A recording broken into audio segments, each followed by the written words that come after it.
Bismillahirrahmanirrahim.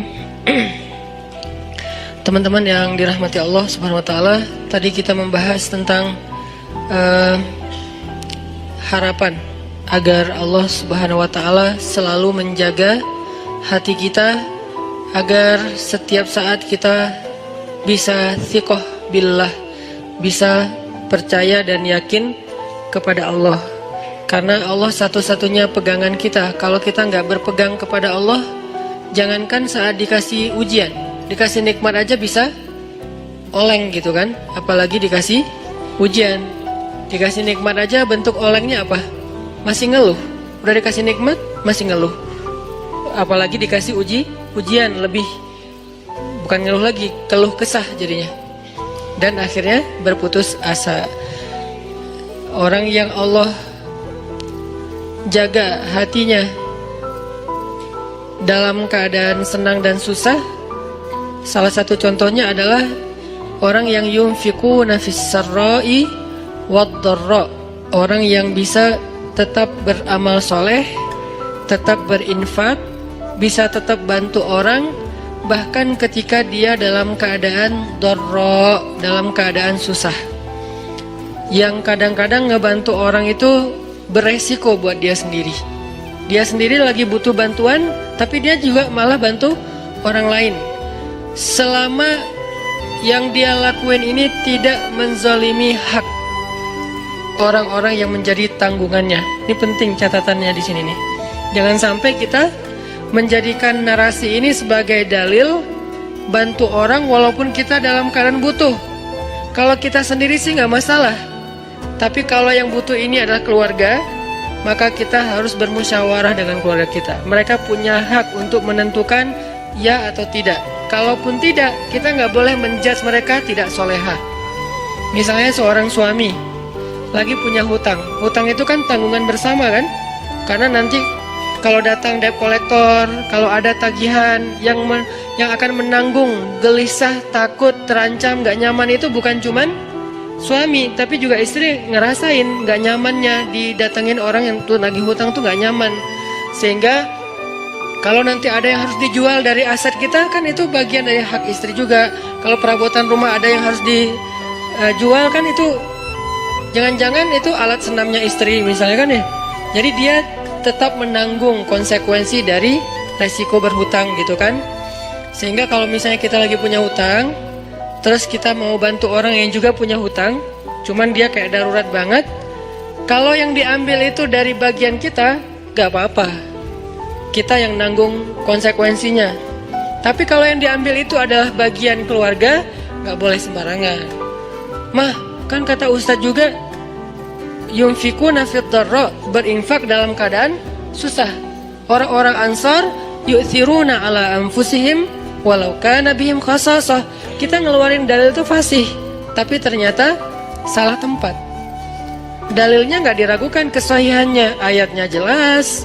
Apa yang ada yang di surat Al-Baqarah, ada yang surat apa itu yang yu'thiruna ala anfusihim. Jadi artinya nggak salah dengan dalil, tapi kurang bijaksana. Kurang apa bijaksana teh? Kurang hikmah, kurang wise, kurang bijaksana. Kenapa? Karena Abu Bakar As-Siddiq ketika beliau menginfakkan seluruh hartanya fi sabilillah, istrinya itu adalah siapa istrinya? Asma bintu Umais. Apakah istri kita Asma bintu Umais? Bukan, istri kita Ais. Bukan Asma, beda tuh. Jadi jangan paksain Teh Ais seperti Asma. Dan Asma juga nggak terpaksa melakukan itu. Kalau istri kita sekelas dengan Asma bintu Umais, siapa Asma bintu Umais? Seorang perempuan, seorang istri yang setelah suaminya jadi khalifah, nafkahnya kurang drastis. Drop banget nih nafkah keluarganya. Saking dropnya, sampai nggak bisa makan daging, nggak sanggup beli daging. Lalu karena kangen pengen makan daging, dan pengen ngelihat suaminya juga makan daging, kasihan. Akhirnya dia sisihkan dari belanja hariannya, ditabung. Setelah beberapa lama udah cukup beli daging sedikit, nggak banyak, nggak 1 kilo, cuman sedikit. Terus dia minta izin lagi ke suaminya, padahal kan itu bagian dia kan, hak dia kan. Karena uang nafkah itu berarti udah diberikan kepada istri. Masih minta izin. Ya wahai Abu Bakar, wahai suamiku, ini ada sisi sedikit dari uang belanja, aku sisihkan setiap hari, udah bisa beli daging sekarang. Boleh nggak aku beli daging? Kasihan kamu nggak pernah makan yang lebih layak. Kata Abu Bakar, Asma, ternyata gaji saya masih lebih. Boleh nggak kalau ini kita berikan kepada Baitul Mal? Dan mulai bulan depan gaji saya dikurangi karena ternyata masih lebih. Apa kata Asma? Sami'na wa ata'na. Istrinya ini Asma bintu Umais, perempuan yang punya 3 suami, 3-tiganya ahli surga. Ja'far, Abu Bakar, Ali. Dan ini kisah di masa Abu Bakar. Nanti ada kisah di masa Ja'far yang juga luar biasa, yang sapu lidi itu. Ada kisah di masa Ali yang juga luar biasa, anaknya saling memamerkan ayah mereka. Karena dari 3 suami, 3-tiganya punya anak laki-laki. Anak Abu Bakar bilang ayah saya paling baik, anak Ali bilang ayah saya paling baik, anak Ja'far bilang ayah saya paling baik. Terus yang mana nih? Kan bingung Asma teh. Yang ini bilang ayah saya nih pemuda surga, sebaik-baik pemuda Makkah. Ayah saya sebaik-baik orang tua Makkah. Masing-masing membanggakan ayahnya. Masing-masing punya cerita-cerita kehebatan Asma bintu Umais. Artinya nggak bisa juga sembarangan kita mengambil hak keluarga kita lalu kita dengan alasan berinfak dalam keadaan dorro. Nggak boleh, karena itu tidak bijak. Sehingga ketika ada sahabat yang ingin menghabiskan hartanya untuk infak, minta izin ke Nabi, Nabi nanya, kamu punya keluarga? Punya anak? Punya. Ya udah, beri bagian mereka. Kalau gitu setengah ya Rasulullah. Enggak, masih kebanyakan. Kalau gitu sepertiga ya Rasulullah. Itu pun masih kebanyakan, tapi cukuplah. Sepertiga aja masih kebanyakan, tapi cukup. Lalu bagaimana dengan Abu Bakar? Abu Bakar lihat dulu. Makanya kita nggak bisa memahami satu dalil tanpa mendalami konteksnya. Jangan sampai kita menggunakan cerita Abu Bakar untuk membolehkan diri kita melakukan apapun yang kita suka. Mah, papa nih pengen jadi Abu Bakar. Tugas kita didik dulu istri kita biar jadi Asma. Baru nanti kita bisa jadi Abu Bakar. Abu Bakar itu keberhasilannya bukan hanya berinfak dengan seluruh hartanya. Keberhasilan Abu Bakar juga di situ, adegan itu adalah dia berhasil mendidik Asma menjadi seorang istri yang mampu berlapang dada ketika suaminya berinfak dengan seluruh hartanya dan nggak punya apa-apa lagi yang tersisa. Tapi kalau nggak jadi seperti Asma pun jangan langsung dijudge, mamah nih jauh banget dari Asma. Ya Allah, gimana ini? Galau Jangan, karena lahum darajatun 'inda rabbihim faddalna ba'dahum 'ala ba'd. Kami berikan kelebihan sebagian orang atas sebagian yang lain. Dan istri Nabi juga beda-beda kelebihannya. Para anbiya beda-beda kelebihannya. Ada para nabi yang kelebihannya lebih kepada suara. Nabi siapa? Daud. Sampai Allah Subhanahu wa taala menundukkan semesta untuk ikut berzikir bersama Daud. Yang saya menyebutnya dengan istilah konser kolosal. Tapi konsernya bukan nyanyi lagu syair, lebih kepada zikir, perform. Nabi Daud perform, tapi crowdnya itu bukan manusia. Crowdnya itu semesta. Sampai angin, awan, air, semuanya crowd untuk ikut bareng dengan Nabi Daud alaihissalam. Karena memang kelebihan Nabi Daud itu suara. Dan beliau punya 70 macam suara. Dan setiap kali beliau bersuara, yang kedua lebih baik dari yang pertama, yang ketiga lebih baik dari yang kedua. Terus semakin baik, semakin baik, semakin baik. Sehingga orang yang diberikan oleh Allah nikmat suara yang bagus, doa Nabi apa? Laqad utita mizmaran min mazamiri ali Dawud. Bersyukurlah engkau diberikan oleh Allah seruling dari keluarga Daud. Hanya satu dari 70 seruling ya. Cuman diberikan satu seruling aja udah kita mendengar suaranya Mahir bukan Mahir Zain. Saya lupa nama korinya. Oke lah, Mahir Zain. Oke, anak muda Mahir Zain. Kalau ininya ada kori bagus juga suaranya. Nanti ada juga yang di Mahir Muakili ya. Mahir Muakili. Itu baru satu mizmar ya. Satu seruling. Kita dengar Rashid Al-Afasi, nama panjangnya apa? Masyari Rashid Al-Afasi. Kita dengar Masyari Rashid Al-Afasi dengan azannya yang keren banget kan? Belum lagi nanti azan Al-Aqsa. Kalau dengar suara azan Al-Aqsa itu jadi azan yang menyayat hati. Kenapa? Azannya tuh kayak curhat. Aqsa kok gini-gini amat ya. Kesannya kayak gitu tuh. Dari azannya tuh saya kayak membaca, kasihan ya Masjid Al-Aqsa, kok kita gini-gini amat ya. Nah itu dari suara serak-seraknya azan Al-Aqsa. Nanti belum lagi suara bacaan Ad-Dagriri, azannya Syekh Ad-Dagriri, kalau nggak salah Hamdi Ad-Dagriri di Mekah. Kayaknya ini lagi naik daun juga sekarang selain Mahir Mu'akhili. Ini semuanya mizmaran, satu seruling. Belum 70 seruling, gimana 70-nya? Jadi memang Allah kasih fadl, Allah kasih keutamaan. Nanti Nabi Sulaiman, anaknya Nabi Daud, beda lagi keutamaannya. Kalau Nabi Daud keutamaannya di suara, Nabi Daud keutamaannya di tenaga fisiknya, sampai Allah lunakkan besi di tangan Nabi Daud. Kalau Nabi Sulaiman, Allah lunakkan, Allah tundukkan bukan besi, bukan semesta, tapi jin. Jinnya pun bukan jin yang hanya jin beriman, bahkan jin yang tidak beriman pun tunduk. Syaitan namanya. Kalau jin beriman kan jin doang ya. Kalau jin yang tidak beriman syaitan. Syaitan aja tunduk. Kenapa? Takut sama Nabi Sulaiman. Kami tundukkan angin. Ini fadlnya Nabi Sulaiman. Nanti Nabi siapa lagi misalnya? Nabi Musa. Allah kasih fadl tersendiri, berbeda dengan saudaranya Harun. Harun fadlnya lisan. Musa fadlnya kegagahannya, kekuatan azamnya, kekuatan fisiknya. Sehingga ketika mereka berdua kolaborasi, ini jadi sebuah revolusi yang luar biasa. Ngalahin Fir'aun, ngalahin Haman, ngalahin Korun, bahkan ngalahin Samiri. Kan banyak nama-nama tokoh antagonis pada era itu kan. Fir'aun, Haman, Korun, Samiri ini kan antagonis semua nih. Jadi penjahatnya. Terus superhero-nya, superhero. Jagoan-jagoannya Musa, Harun, Masyitah, apalagi nanti Asiyah, kan banyak kan jagoan-jagoan yang keren-kerennya nih. Jadi intinya adalah fadl. Setiap orang diberikan fadl. Jadi kalau kita melihat ada istri, ada suami yang mungkin kalau dibandingkan dengan orang lain dia kurang di sini, jangan langsung dijudge kok dia gini-gini amat ya. Ada fadl yang dia miliki yang orang lain nggak punya. Toh sahabat juga gitu. Abu Bakar dengan Umar, coba lihat bedanya. Abu Bakar dengan kelembutannya bermanfaat untuk umat. Umar dengan ketegasannya, bukan tegas, bahkan kekerasannya juga bermanfaat untuk umat.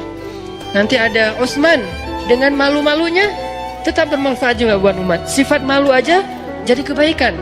Ali dengan sama sih pemalu, cuman beda adegan, beda cerita. Tapi sisi lainnya Ali dengan kesatrianya bermanfaat untuk umat. Intinya teman-teman, gak boleh kita memaksa semua orang itu dengan satu model. Bahkan Allah sendiri mengatakan faddalna ba'dahum ala ba'. Kami berikan keutamaan sebagian atas sebagian yang lain. Bahkan Nabi Sulaiman alaihissalam ketika mau memindahkan singgasananya Ratu Balqis di Yaman, Nabi Sulaiman memberikan tender kepada para pengikutnya. Siapa yang mau memindahkan singgasana Balqis?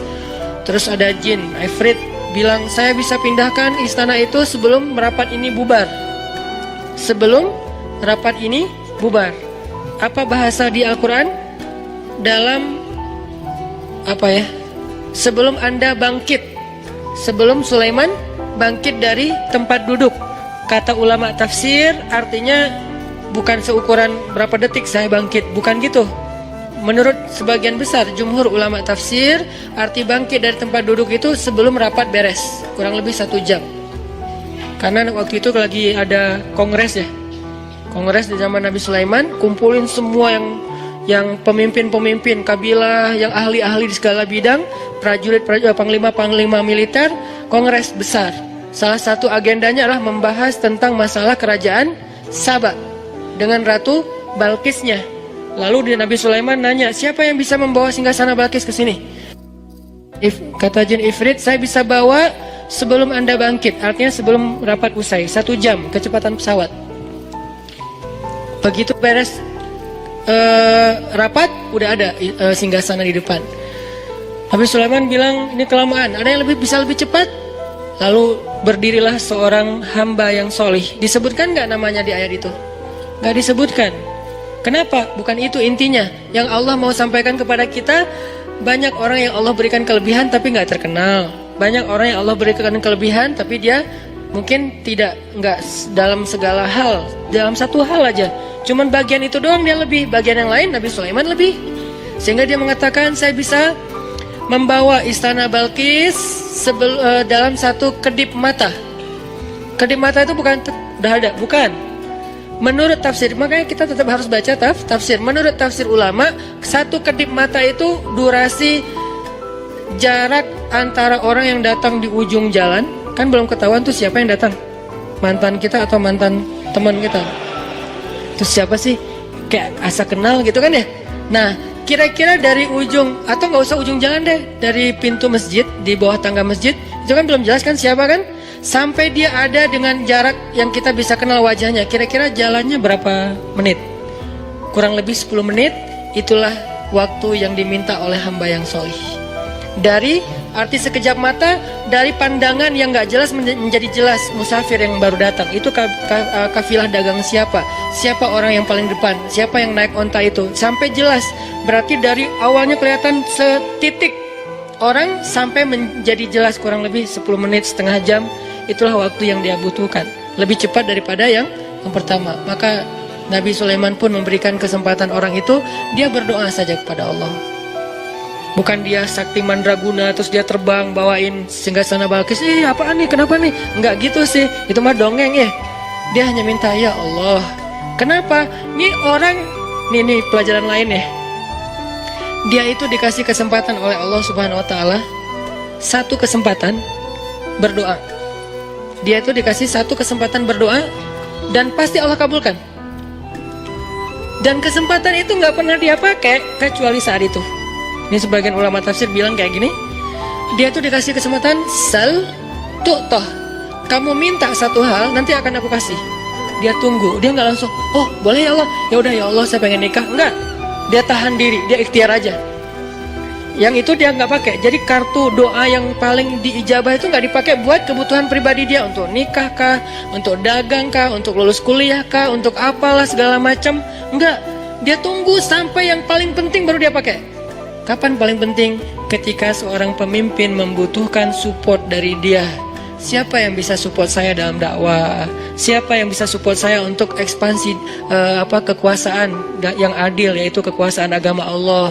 Baru dia pakai, ya Nabi ya Allah, saya. Lalu dia angkat tangannya, dia bilang, ya Allah, tolonglah Sulaiman, bawalah singgasana Balkis ke hadapannya, sehingga engkau akan tunjukkan kekuasaanmu supaya Balkis beriman. Langsung Allah bawa. Jadi dia pakai satu-satunya kesempatan dia berdoa, bukan ngedoain orang yang udah mutusin dia tanpa alasan. Ya Allah, dia jawab banget sih. Ini walaupun sebetulnya doa kita kan banyaknya kesempatannya. Ini artinya kalau sekali-kalinya kita dikasih kesempatan berdoa yang lain gak diijabah kecuali sekali, maka sebaik-baik orang yang menggunakan doa itu adalah untuk mendoakan kepemimpinan atau diberikan seorang pemimpin yang solih, pemimpin yang adil, pemimpin yang bisa menjadi khalifatullahi fil ard, menjadi wakil Allah di muka bumi. Arti wakil Allah itu menyebarkan agama Allah yang adil di muka bumi, rahmatan lil alamin.